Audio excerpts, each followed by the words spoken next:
everyone, this is Tim with Motorcycle Touring with the Over the Hill Gang. Today we're going to be doing a review for a Grasshopper.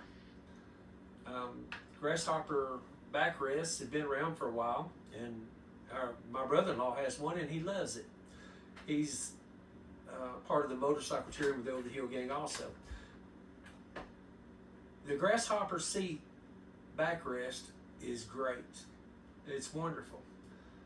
But my wife has a 2022 Kawasaki Voyager 1700, and right here at this moment we've got this bracket installed, and what you're going to be seeing is where the backrest takes it to on the driver's seat. So this is the backrest.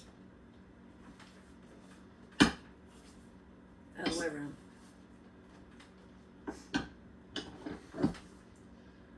That looks great, don't it? Don't that look good?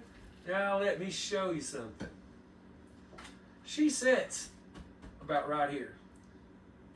Unless she lays completely back in her seat, it don't even get nowhere near this backrest.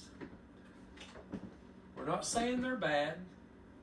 We're not saying nothing else. I mean, for another person it might be great. You can see it.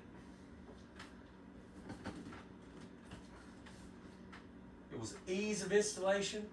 So easy. We took out 2 bolts, took this bracket off, then we installed their bracket, put 2 bolts back in, boom, you're done.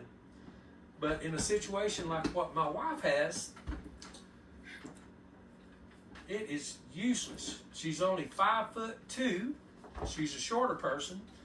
Maybe it'd work better for a taller person, but for us, not so much.